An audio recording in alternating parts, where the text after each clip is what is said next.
Good morning. I'll call the Kennewick County Board of Commissioners meeting to order. We'll stand for the pledge. I pledge allegiance to the flag of the United States of America and to the republic for which it stands, one nation under God, indivisible, with liberty and justice for all. Thank you. And good morning, everybody, and anybody who's watching. I learned last week my grandson was watching from another room over here, and as I walked down the hall, I saw him come out of probations, and I got a little concerned. But he's working for the contractor that's doing the HVAC work on the building, and the good news, Tammy Jo said, is that he passed a background check. So anyway, that was a bit humorous for me. So welcome, everybody. You all received the agenda in the board packet, in your board packet, and there's 4 items on the consent agenda. The approval of the minutes from the last meeting, the approval of the warrants and claims since the last meeting, a resolution 2023, a resolution of transmittal, pretty routine stuff. The CPT professional services agreement renewal. CPT is counties providing technology based out of Morris. And, at a future meeting, we might, because there's some commissioners that are a little newer and maybe don't know that much about, including myself, who now sit on the board, about what they all offer. We might have a presentation regarding that. But this is a renewal and an ongoing contract. And then the household hazardous waste agreement with Big Stone, Chippewa, Lacaparo, Meeker, and Swift County. I believe that's also a ongoing item. So anybody wish to pull anything from the consent agenda? If not, I would entertain a motion to approve the consent agenda. I so move, Corky Berg. So we have a motion to approve. Do I hear a second? I'll second that. Commissioner Dwayne Anderson seconds. Any further discussion? Hearing none, all in favor signify by saying aye. Aye. Opposed, same sign.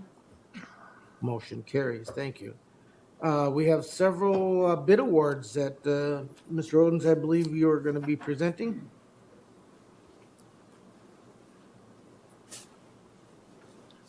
Yes, Mr. Chair, Mel Odens, Public Works Director for the county.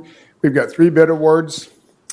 And the first one is, there'll be 2 trails and 1 bridge. So the first one is the Green Lake Trail. It's on the north side of Green Lake.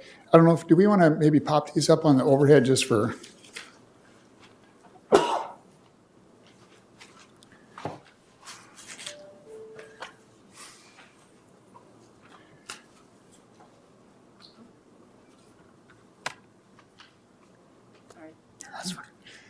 I probably should have pre-warned you that I was going to do a change of. And the reason that I maybe perhaps am asking to put them up on the overhead is because the projects are, 2 of them are trails, and one of them is one of the local option sales tax. It's a bridge down by the beet piler on our County Road 1. But the first one is an overlay of the trail on the north side of Green Lake.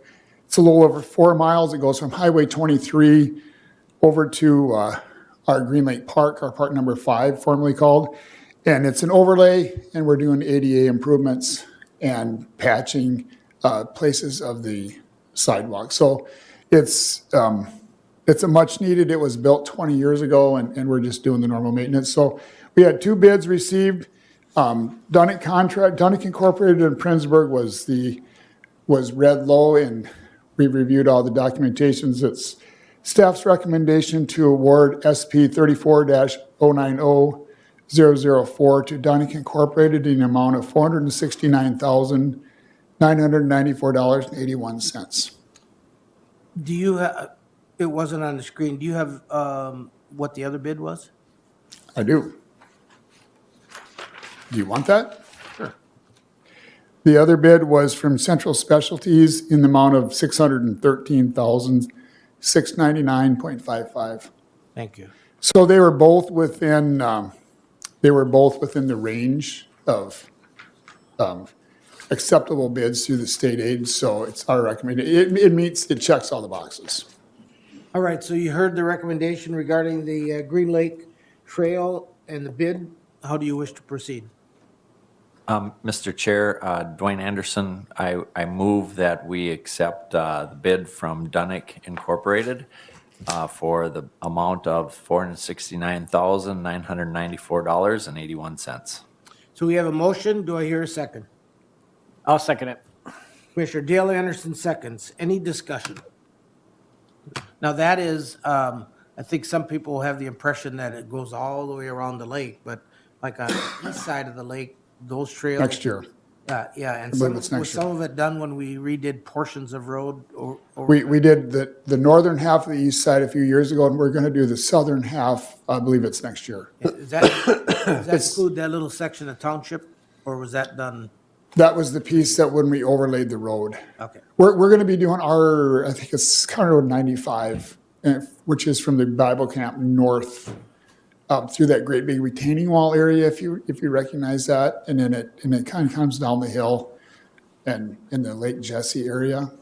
that's a little confusing. I received a concerned citizen report about traffic along that road, and they were looking for some safety improvement mitigation from the county for slow down signs and, your speed limit is thus as you go by. It turns out the section in question was a township road because it goes from county to township back to county, if I understand it right. That's correct. And to the resident, it would be confusing because we do a lot of the work there. We do a lot of the snow plowing and we do a lot of the manage their contracts when we do our overlays. And we also have our sewer and water in there. So we're in there as county staff all the time. Yep. And so you could easily see where you would think it's a county road. So it's a fair question for somebody to think it's ours, but we work with the township as if we're the county, or we work with them. And there So, was a rollover crash there about 2 weeks ago, and I think that's kind of what prompted yep. the citizens' concerns, so. All right, any other discussion or questions? Commissioner Burke? Yeah, one comment would be, I was glad to see that the bid came in about a little over 2% over the estimate. Yep. That's better than we've been having on some bids, I think. Yep. So that's good news. The other question is, I didn't realize there was township. Roughly what part would be township of that? On the trail that we just, The intersection? It's on the east side of the lake. Oh, I'm sorry. Oh, the whole east side there. Yes, I got you. this project that you just were It's all ours. taking action on is 100% Yeah, county. okay, just want to be clear. And this is a federal project. Sure. This is federally funded, 90/10. Thank you. All right. Did you have a question, Commissioner? Nope. Any other questions, comments? All in favor signify by saying aye. Aye. Both same sign. Motion carries. All right, you have another bid on the bridge replacement. Yep. So the next project is County Road 1. It's the bridge replacement by the, for those familiar with it, there's a bead hauler site right here. No, actually right here. And this road it's a posted bridge. It's a timber bridge posted. It was built in, I believe, early 70s. And it's a heavy commerce route for the bead industry and anybody coming up from the south, or for that matter, coming down from the north. And so this always is kind of angst for people moving homes, sheds, bead hauler, anything that's, well, it's a major arterial north-south. And so this was included in the local option sales tax. And so this is one of the first projects that we're doing with the local option sales tax. So we got 6 bids we received. We set it up for 2024 construction. We allowed that. So we bid it today, and you've got until early summer to complete it. But what it did is we got 6 bidders. It allowed a lot of flexibility for the bidding environment. And we feel good about it because all 6 bids were under our estimate. And so that worked out very well. And so our recommendation is to award it to John Riley Construction of Morris, Minnesota, in an amount of $684,632.00. And being being there was 6 of them, rather than go through all 6, if you give the other end of the range as, so we have some sense. Sure, you know, and Unless somebody wants to hear them all. no, but, okay, so these are the first, like, major ones that we've done electronically, and so you don't see it. And so maybe we could, you know, bear with us, but we invited all you to this bid. Not saying that you need to be on, but what we would like to do is make the system less clunky, if you will, so if you want more, I will give you more, okay? But I just want to know. So the low bid was John Riley Construction, and he was 20% under. The high bid was RNG Construction out of Marshall, Minnesota. They were 10% under. So their bid was $770,296.85. So all 6 bids, the low bid is 20% under, the high bid is 10% under. So we feel really good about that. But we also give them a lot of latitude. Any questions for, so I have a question, and beet harvest is probably less than a month away. Yep. So even if supplies were available, and even if contractors are way ahead, I see your head already moving, you wouldn't consider opening up that? road? No, we're working Because they're with, still able to use it, correct? right, we actually work with them because they just would prefer to just do status quo like we did last year and not mess with a detour or mess with anything. So they can do exactly how they operated last year. Next year, they're gonna be able to operate, they're gonna switch up their operation probably because they can just use one now. Versus now they're over in Chippewa, they come down and come over on 40 and 7 and up, and yeah, it's a little convoluted. Do you have a question? No, I was just gonna say beet harvest is 2 weeks away. 2 weeks. That's right. So they could still do it. So, Mr. Chair, Dwayne Anderson, I make a motion that we accept we award the bid to John Riley Construction Incorporated out of Morris, Minnesota. And I'll second it. Commissioner Dwayne Anderson moves, Commissioner Dale Anderson seconds. Any further discussion? Hearing none, all in favor signify by saying aye. Aye. Opposed, same sign. Motion carries. And then the last consideration for the board is the trail past the Eagle Creek Golf Course. This is one it's 0.8 of a mile. We're doing about a mile of road. This was funded with a DNR grant and also some county state aid. So what it consists of is we're gonna, maybe it's hard to see, but the green represents existing off-road trails that go around the lake. This is the only gap that's on road, and it's on the shoulder, and it's not an identified trail. So what it's doing is it's completing a gap right here. And what we're doing is we're fitting this trail in with all the other users. On one side is the golf course, we have a trail, we have 2,200 cars a day coming through here, and then we have a lake. And so we have a corridor we got to get all the users through here. And so what we're doing is we're narrowing up the shoulder. We're doing a grade or off-road trail, putting curb and gutter along the entire golf course. There's a little piece here that's not curb and gutter. And so it'll be a separated trail from the traffic. So with that, we had 3 bidders. There will not be a detour on this, by the way. And it's going to be work done post Labor Day. We don't want it done during the prime golfing season, even though there's a lot of golf that still happens if it's nice out. But we want to have the least disruption to their operation as possible. But it's a project that's set up to be completed in 2024.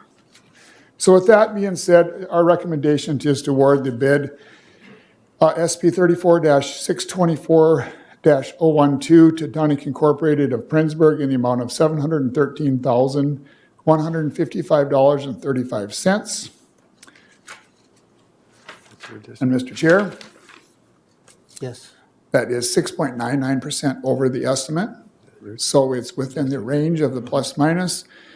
And the high bidder was J.R. Firsch Incorporated out of Rice, Minnesota for $911,060.70, which is 36% over the estimate. So And did you say there was three? 3 bidders. And the middle one would be Swenson and Sons Construction out of New London. All right, so you heard the recommendation from Mr. Odens. How do you wish to proceed? Mr. Chair, I'd like to move that we award Dunnick's Concrete the bid for $713,155.35. Commissioner Dale Anderson moves on the bid. Do I hear a second? I'll second. Commissioner Gardner seconds. Any questions or comments? I saw that Commissioner Gardner's arm go up first. Right. Thank you, Mr. Chair. Mel, just so folks know, we've had communications back and forth between ourselves and the golf course, correct? Can you kind of lay that out a little bit? Yeah, we had early discussion when we were in the planning stages, and then most recently, we had discussions this spring when we were doing the final touches of, there's some concern from some golfers and the board about how we're gonna fit this in, and so we tweaked some things, and we feel we got a good product. The board was good with it. One thing that's not in here and we will be doing is we worked and we removed some trees, and we will be replanting trees. So that's not in the bid, but we will be doing that.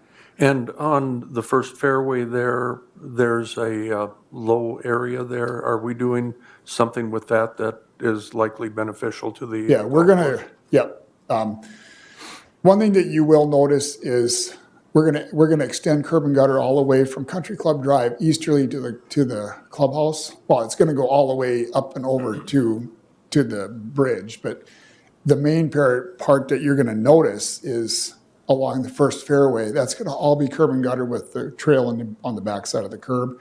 And then we're gonna clean out the existing stormwater retention area.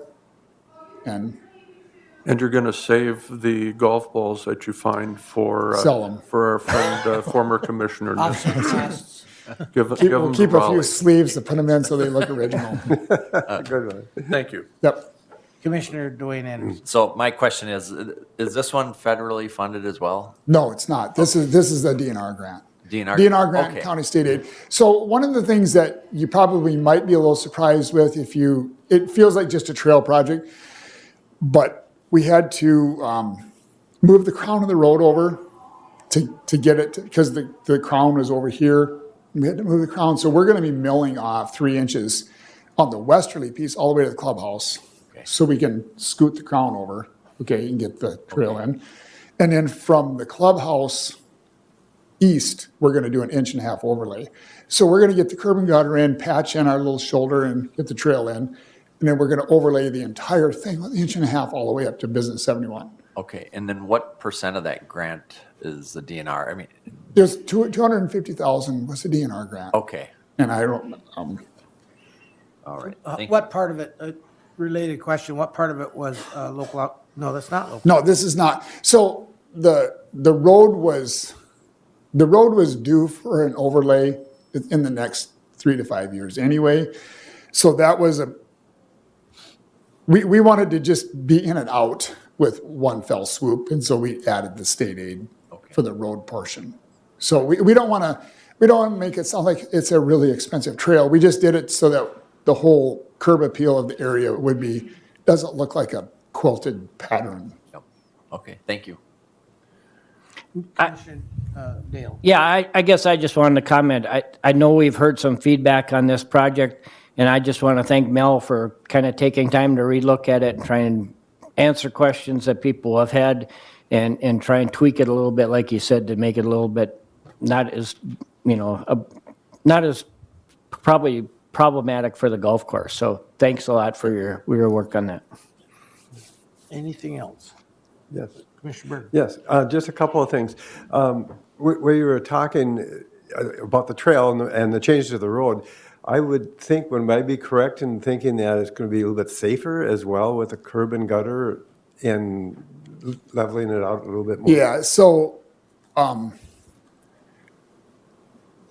there's more people that walk and run it than you might think. If you think about it when you go by there, almost every time now I go, and I think once you are aware of that, you see it, right? Because people maybe not thought people were walking and running, but if people were really honest with themselves, like I just went through there the other day and there was 3 groups of people walking in the middle of the day. I went by there just the other day and there was somebody running. So my point of it all is yes, it's a lot safer because it's going to be they're on the shoulder today.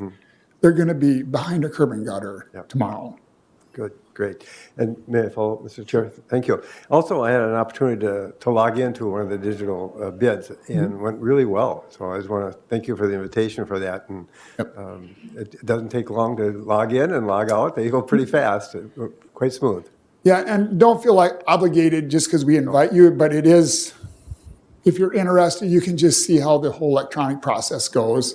But I think maybe, but we don't read them aloud here. And so there probably is an element. We just want you to be informed of what we're doing. We're not, but it's a new age of electronics, and we can certainly do something more if you want. Yeah, the thing that struck me when you put the graphic up there of the map is that it pretty much completes the connection, Around. not only there, but over to the Glacial Lakes Trail over by the Civic Center and high school. And so it should make for a very nice route for somebody who wants to do more than just ride around. Yep. Yeah, you can go around the lake with on an off-road trail. Yep. Now, when this is complete. Yeah, it'd be a nice addition. Mr. Chair, the tricky part will be though crossing Highway 23 and 71, Yep. where people have to be really careful once it's The completed. good part is that the state built the trail connection across there when they did the J-turn completion here a couple years ago. And so you cross 2 lanes, just like you would cross 2 lanes right out here.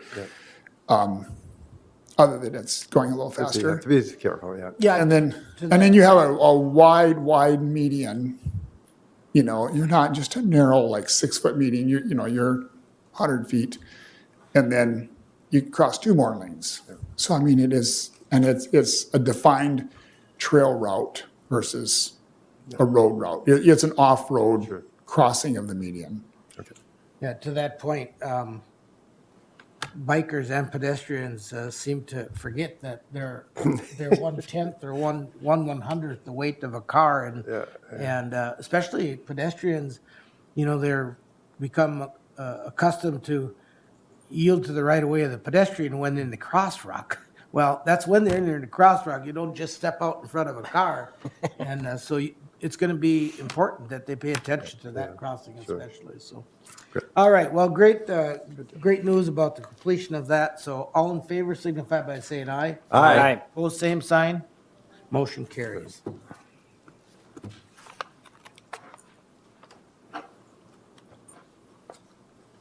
I get my page turned, Connie, you can make your way up. So, Connie Mort, you're going to visit with us about the alcohol, cannabis, and drug policy revision, and it's coincidental that today is the first day of some major changes regarding cannabis use. I'm sure there's plenty of confusion about buying, selling, growing, using, whatever. And so regarding the county's part of this, you're going to Correct. give us some information. Correct. Connie Mort, Human Resources Director for Candy-Ojai County. Yes, correct. I am here today to present the modified alcohol, cannabis, and drug policy. We had an existing alcohol and drug policy in our employee handbook, and this has been modified to include the legal use of cannabis, as you had stated, is effective today, August 1. Can I stop you for just a second? Absolutely. I just want to make sure that anybody listening to this understands that this has nothing to do with, at this point, our parks, our citizens. It has to do with county employees and our employee policy. That is correct. That is correct. This is only addressing our employees. This is in our employee handbook, the existing policy that is in effect for our employees right now. Has nothing to do with the sale of, the legal sale of cannabis, anything like that, the use of it around the county as well.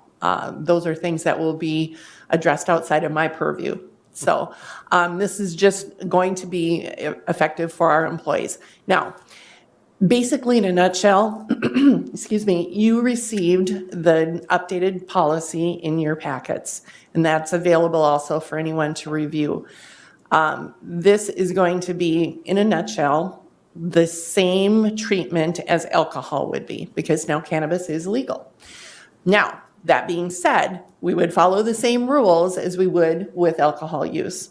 It's, you cannot use or possess alcohol and/or cannabis on county property, or imbibe during work hours, or use during work hours, just as you would with alcohol. So basically, in a nutshell, that's going to be your thought process. Now, the other thing that we need to do on non-CDL or non-DOT, and when I say those things, it's commercial driver's license or Department of Transportation. Those are the acronyms for those two things when I talk about that. Those things are still regulated by the federal government, okay? So our commercial driver license holders are still kept to that federal DOT standards, Federal Department of Transportation standards. And so they will still be regulated and still be tested for marijuana use as they would for alcohol use during any random testing or pre-employment testing for commercial driver license holders, okay? So making that distinction.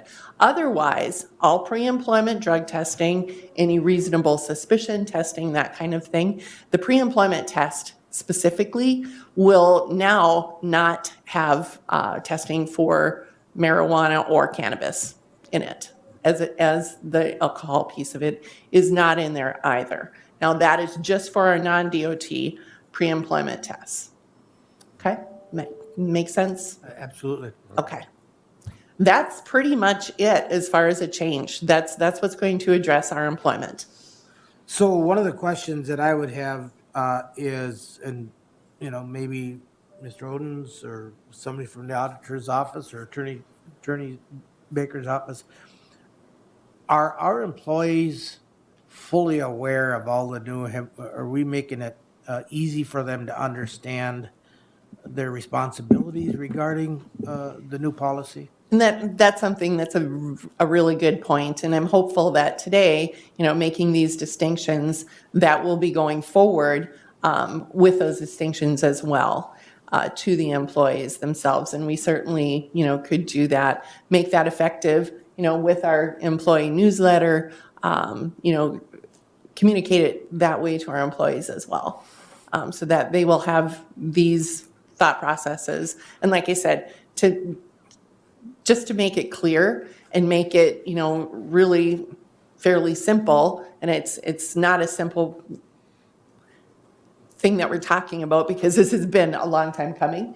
And there's been a lot of discussion on the legislative level. There's been a lot of discussion on the employer's level of having legal cannabis. And, you know, just trying to be really upfront about it. It's going to be treated like you would treat legal consumption of alcohol when we're looking at it as a pre-employment and also as an employment piece. And there's a lot of confusion that was added to it simply by what we've heard in the media. And what we forget is that there are federal regulations that, even though Minnesota passed a law, doesn't relieve us of any federal That is correct. responsibility, as you pointed out. regarding Absolutely CDL. correct. So whenever the federal rules or the federal Department of Labor, Department of Transportation, any kind of commercial rules, whenever the federal rules are going to be effective for either pre-employment or on-the-job testing, those will be followed. The federal government, the federal rules are going to usurp the Minnesota rules when it is a federal regulated position. And if anybody has any question, they should probably talk to their supervisor regarding, you know, any concerns they have or any questions they have. Is that their first step? Is to talk to Yes, their yes, supervisor? that would be the first step. And again, you know, you wouldn't, and I'm not trying to be flip, but you wouldn't go out to your car at lunchtime and drink a beer. So you're not going to go out to your car at lunchtime and consume cannabis. So. So are you asking for action here today? Yes, I'm asking for the resolution to pass this or to approve of these changes that will happen in this policy that exists right now. So, and then also for a signature so that we can have this as an updated policy within our handbook.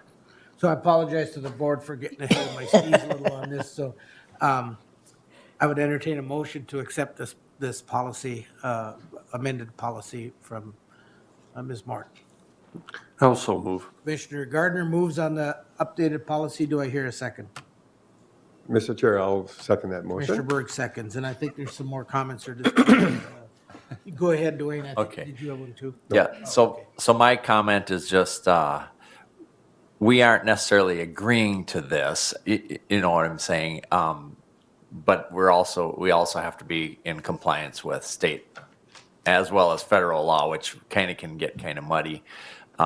So for people listening in, it's not that we're all for this, it's just we're trying to get in compliance with state and federal policies, so. Any other questions or comments?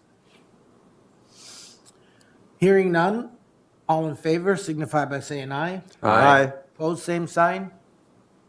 Motion carries. Thank you, Connie. And Thank you. the other part of it about ordinances regarding the county or whatever for the public on non-employee, maybe fodder for a future conversation as it's happening around the state, but more to come on that. All right, I think we are at time for administrative updates. Are you prepared to go first, or should we give our commissioner reports first?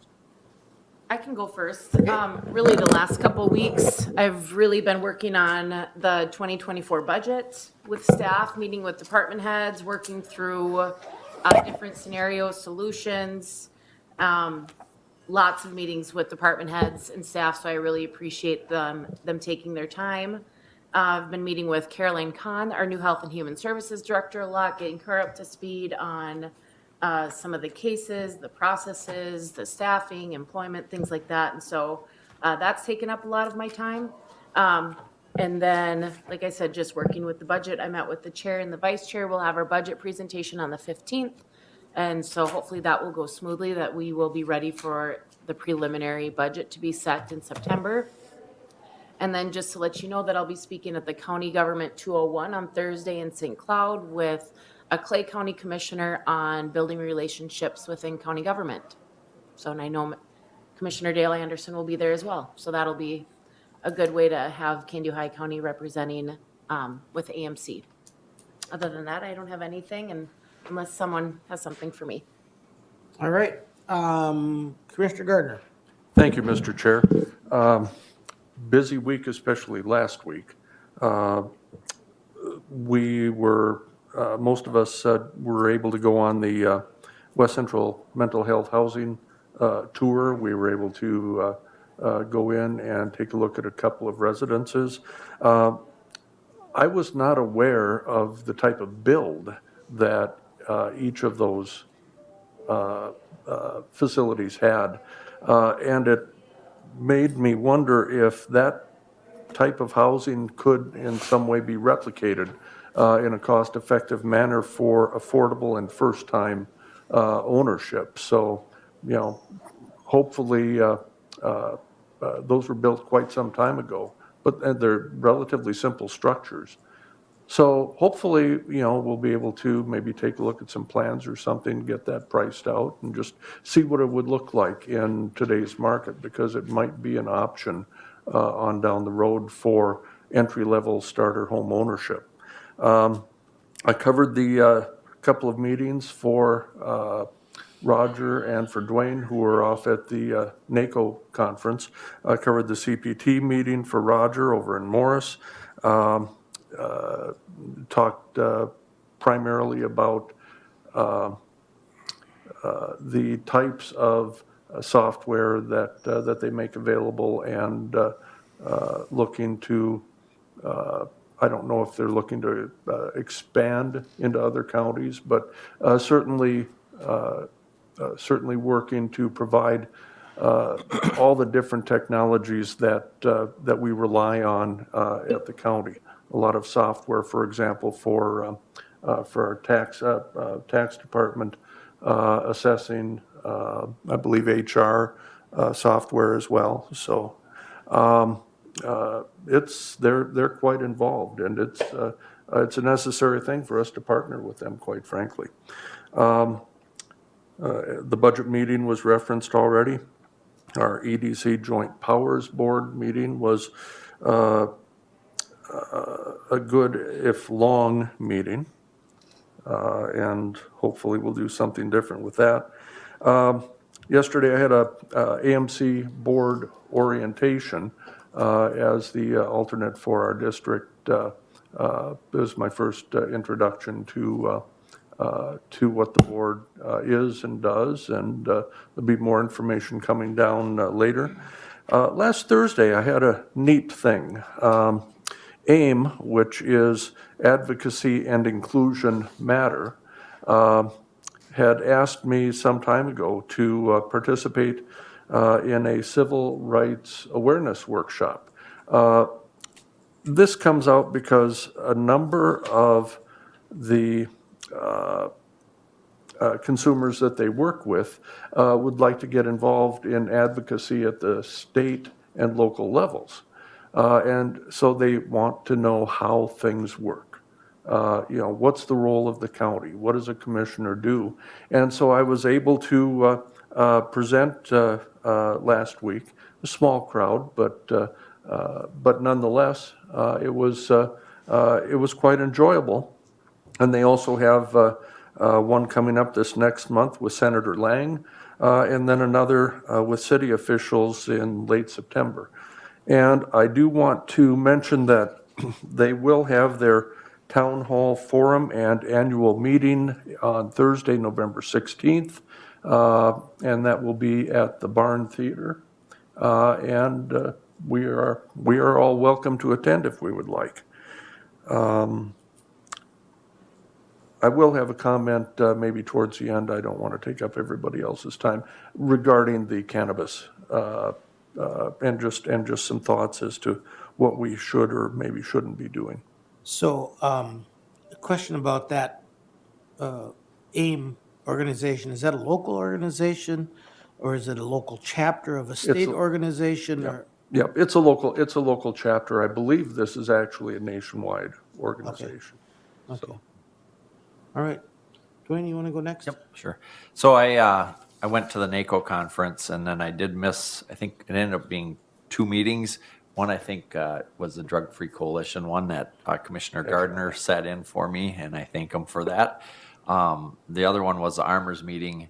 That's one that attendance is required, but I talked to them beforehand, and they said it's only required if there's federal grants coming down our way, and so they said it was okay because it wouldn't be counted against us on that. So anyway, at the NACO conference, that was in Austin, Texas, and it was, I went there because it's like, well, I'm a county commissioner, and should I go or shouldn't I go? But I thought, well, as long as I'm a commissioner, I should at least go and see what it's like. And I learned a lot. You learn a lot by meeting other county commissioners and talking with them, and then seeing what goes on in their counties around the country.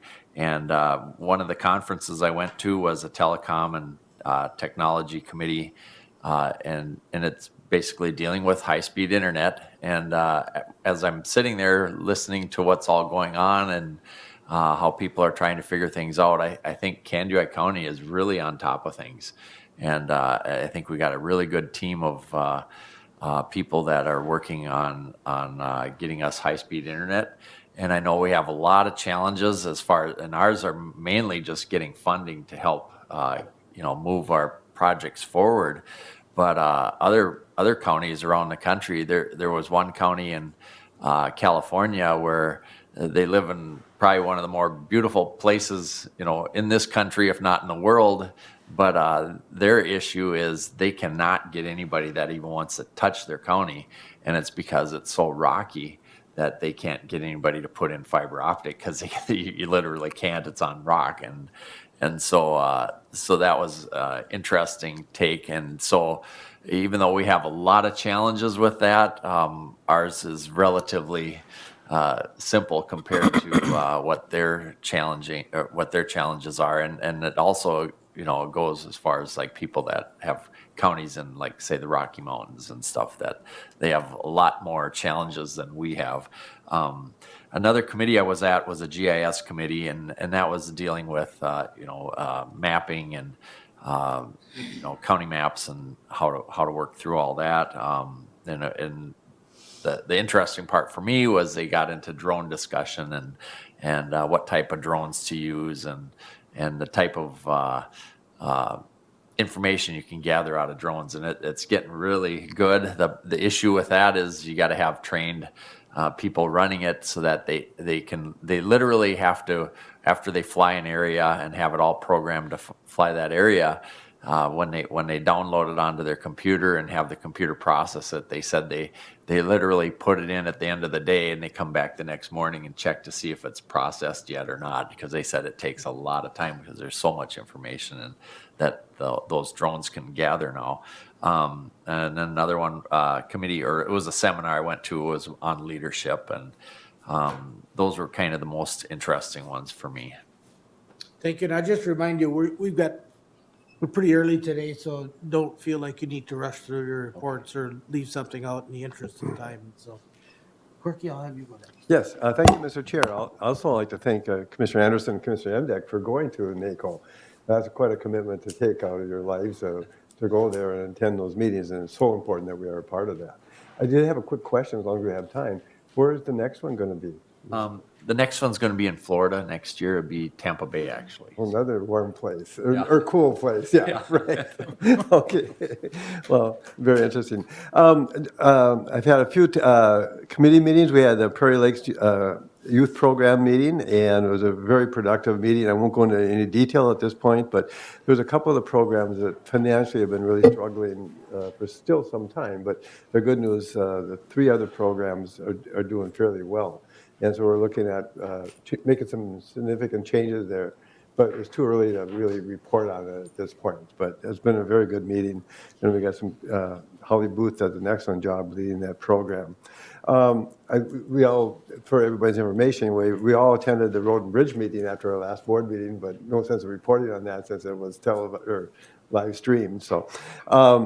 Also, we had a Woodland Centers meeting, and a couple of other us were there for that tour, as well as I had a committee meeting and a full board meeting there, and that took up a big part of the day.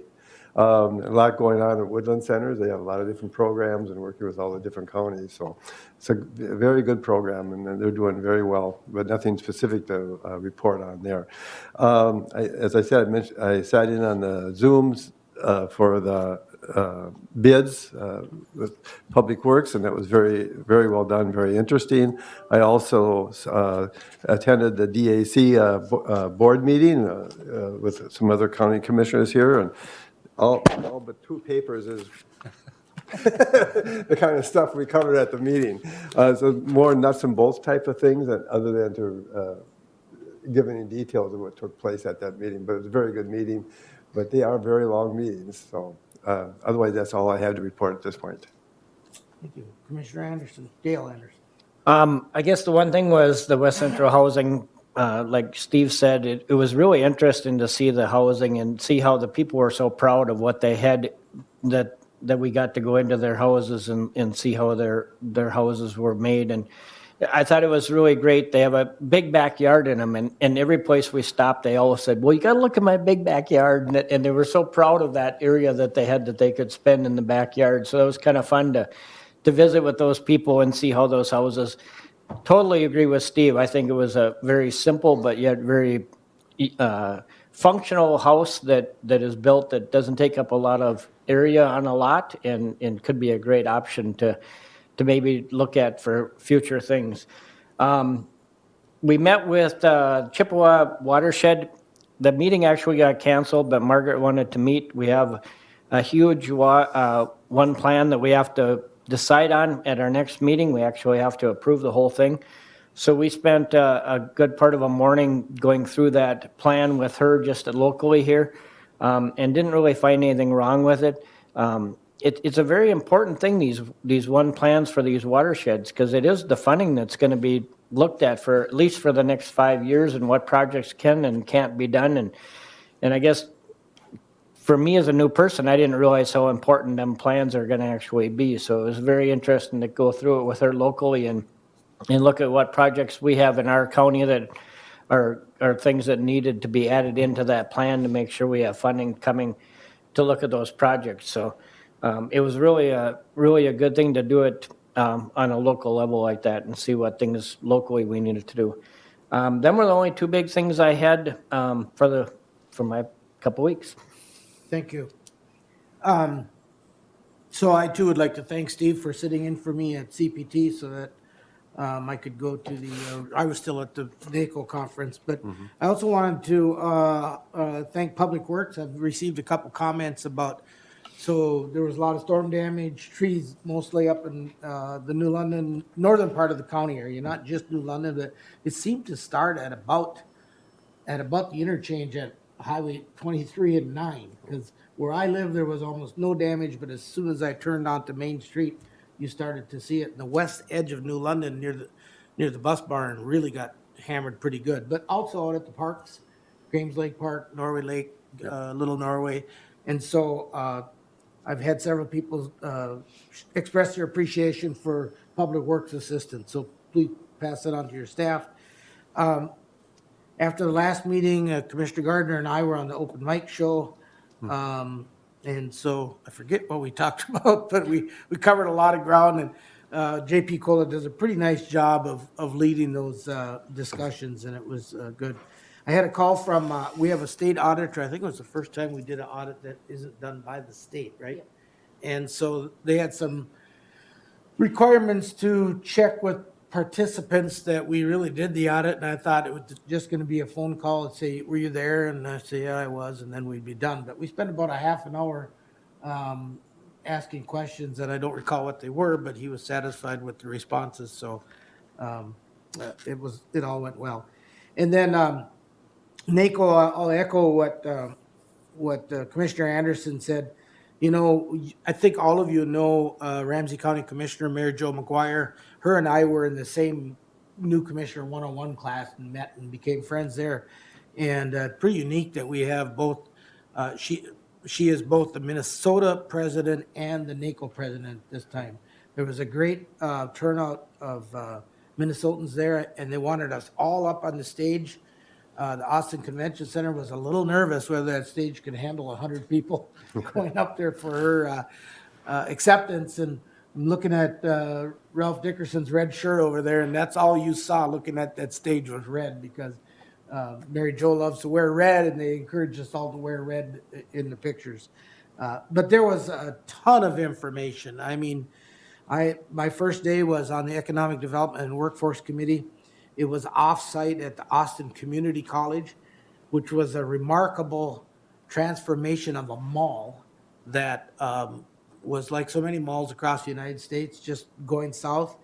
And a collaboration between Austin Community College and really a realtor and development firm and the city of Austin have turned that into a, what's the word they use for, kind of like an incubator for businesses, and they teach some really unique programs in that space. And it just was, I wish everybody could tour that facility. It was remarkable. Then on Sunday morning, and unfortunately so many of the workshops that you go to, you have to pick, because you might want to go to 3 out of 6, but you can only go to 1 at certain hours.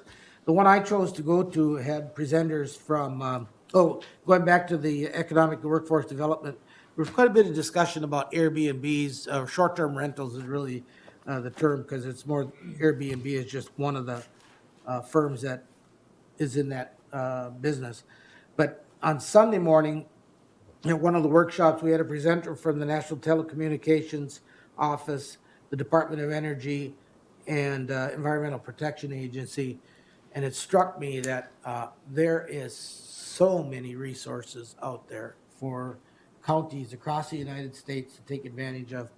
And the biggest challenge counties like we are going to have, we've talked about it before, and I brought it up at those meetings, is that we don't have the resources to turn over the rocks and find those opportunities and then to write those grants. I mean, we have some of them, but there's so much out there, including in water and sewer and energy and solar and wind and energy assistance.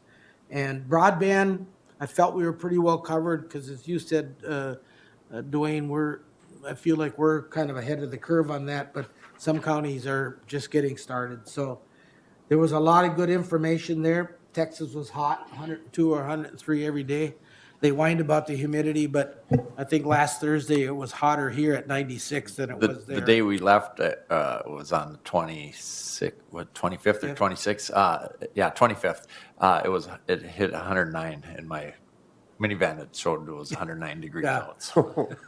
But it was a dry heat Yeah. for us. That's what they kept complained telling us. about it. But anyway, so then I also, I'll move on. I participated in the budget overview, as Steve and Kelsey alluded to. On the 27th, I am part of a local road improvement advisory committee at the Minnesota Department of Transportation. So we had a team meeting on the 27th regarding local road improvement funding. The next meeting we'll probably be looking at the applications. For those that don't know that, have a lot of familiarity with that. An example I'll use that probably will be helpful is Dover Township got, what was it, 650,000 a couple years ago, and then an additional 300,000 recently. So it's a lot of that goes to these smaller units of government, but the counties are usually if not always, the fiscal kind of host for that. They're the ones that have to put in the applications. So there'll be more on that later. Was at the EDC Joint Powers meeting. And then just about upcoming things, we got the fair next week. We'll try to get our booth manned all the time. Some of us have other commitments that are gonna compete with being at the fair all the time. And then I know that it isn't before our next meeting, but registration is open for fall policy in Alexandria. So get your registrations in and your rooms booked on time. I think we're all done. I think I think Karen did that for us also. I think we're all good to go. And that's all I have, I guess. So, Could I make a couple yes, more you sure comments? may. Yeah, so as I was thinking about our NACO conference, Mary Jo McGuire is our new NACO president. And that's a huge commitment for someone like that. I don't know how you can be a commissioner and go to be the president of NACO at the same time. But And she's AMC. and AMC, yeah. So she's going to be busy. But so I was just, as I put on this shirt this morning here, it reminded me that this is the same shirt that I wore when we went up on stage that day when she took office, and so it's kind of being worn in honor of her, I guess you could say. But I also want to make another comment. Terrell Clark I think she's commissioner from Stearns County, Yes. is it? Yep. And she was the chair of that telecom and tech committee. And as I looked around the room there and looked through who the chairs and vice chairs were, Minnesota had a really good delegation there. I think we were probably about represented by, as far as the higher ups in that committee, it was probably about a third of the people were from Minnesota. And so, sometimes we might get dinged for going to these kind of conferences because people think, oh, you're just flying around the country and having a good time. And we aren't. I mean, there's parts of afterwards, the evenings, we can meet with different people and there are things going on there. But at the same time, government belongs to the people who show up. And Minnesota really had a good representation. Maybe it was because Mary Jo is the president now, and we did try to have a good delegation going to this conference. But at the same time, the more that we are represented on these federal type of conferences and stuff, the more we're heard. and the more people maybe in Washington or other places, they kind of pay attention, and then our voice and our message gets across. And so hopefully that kind of is the a benefit of us going to these conferences.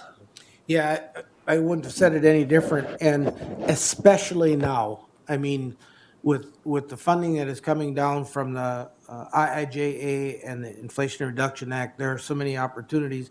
And those people that aren't there, we're just gonna not be aware of them. We see that at the transportation fly-in and at other workshops that we go to that, man, you look around the room and there's 87 counties, but there's only 15 or 20 of them even represented. And so like, how do the people find out about them if they don't show up? So I couldn't agree with you more on that point. And there were some states hardly had anybody there. Right, right. Because on the final day of the meeting, it's kind of like a political convention. You got these triangular pillars for each state, and some of those states, as you said, there was very few people sitting in the section there. So it was fun.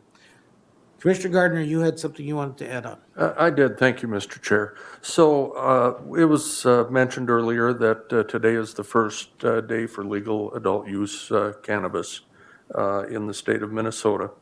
The legislature may or may not have done us any favors in passing this legislation and then having this long lead time for which they are going to end up developing the actual policy and regulations that are going to go with this. The regulators have to get this figured out, and they have to figure out with the new Office of Cannabis Management how that's all going to operate.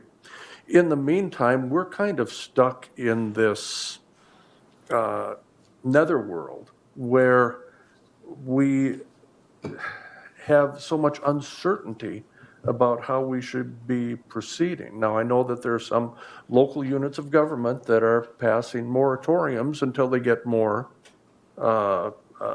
guidance from the state regulators on this. And I don't know if that's something we want to talk about doing.